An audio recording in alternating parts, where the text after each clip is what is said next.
Thank you, Megan. Almost the end. Dear class of 2021, let's go! Let's go! This is it! This is the magical moment.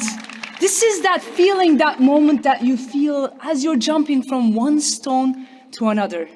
Your feet are off the ground and nothing is holding you except for the momentum you created.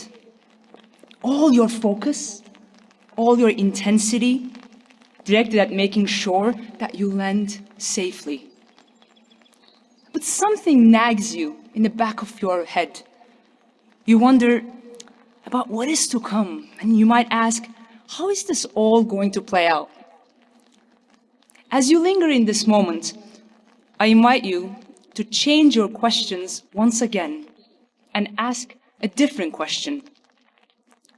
What is the story I want to write? Because we all have those stories that we know so well, and we insist on living them. They might be repetitive narratives that we played out over and over and over again in our lives. Sometimes our stories are more interested in the impossible. Other times, we give ourselves no second chances. Our stories might even shape a future in which we are bound to fall short. What if instead, starting today, you choose to write, narrate, and live your own story a little bit differently? The brilliant visual artist Kehinda Wiley says that portraiture is a choice. It is the ability to position your body in the world for the world to celebrate you on your own terms. I believe you have a similar choice in the way you position yourselves in your own stories. So that first and foremost, you celebrate you. Then the world can see your light, welcome you, and celebrate you. In February, when I found out that I had been denied tenure, I frantically sought stories to explain what was going on. Was I not productive? Was I not good enough? Am I not wanted?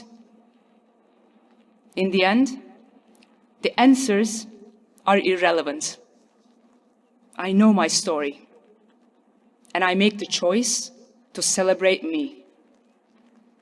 Today, I speak these words to myself and to you because we are in this together.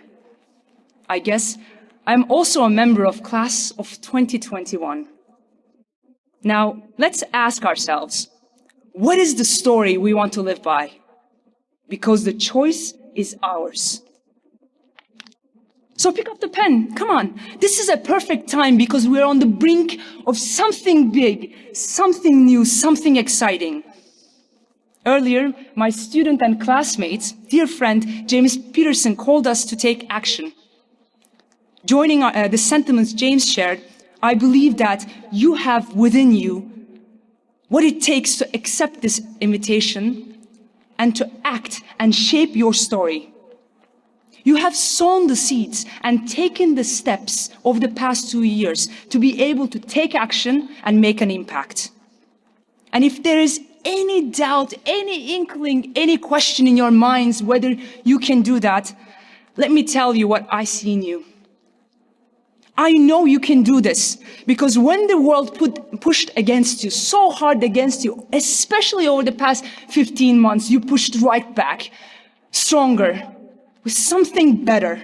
And you did that with kindness, with patience, with tenderness. I know this because you volunteered countless hours to benefit others. Look at people sitting right here with you. For them, first years, incoming students, staff, faculty, general, broader community, organizations, you name it, you did it, you gave your all. I know this because you came up with creative ways for this community to connect and grow in the shelter of each other. I know this because you recognize the experiences of others near and far, and you use your voice to amplify the voices of them who were silent and who were silenced. I know this because you insisted on urgent and immediate action around issues of diversity, equity, inclusion, against discrimination, systemic racism, and institutionalized hatred. And I know this because I've seen you shorten that commute from your head to your hearts. You did that through tough conversations. You did that through listening to and sharing personal and delicate stories. And I personally know this because you have shown me your love, your care, your kindness. When I was down and broken in those trenches like you wrapped me up and held me. Thank you.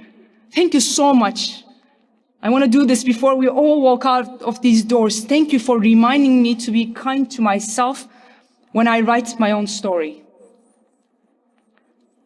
Poet and activist Andre Gibson says that everyone's chest is a living room wall with awkwardly placed photographs that hiding fist-sized holes.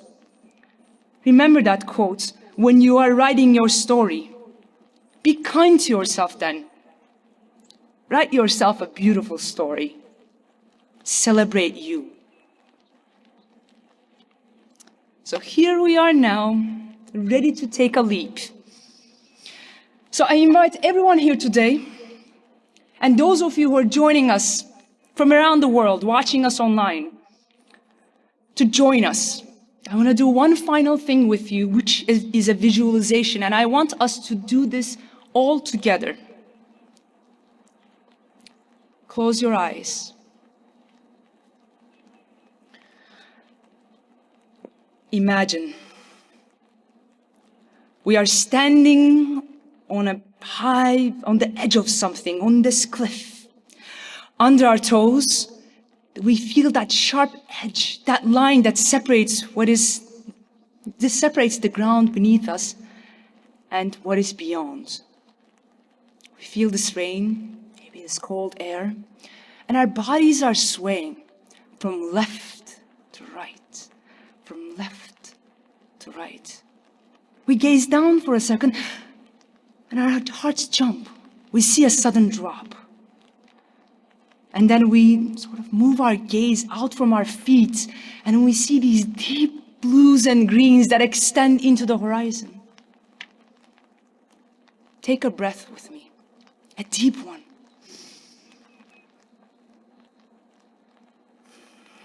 And imagine yourself taking a few big steps back.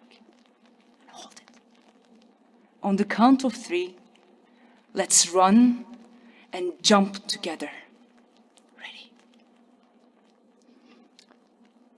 3, 2,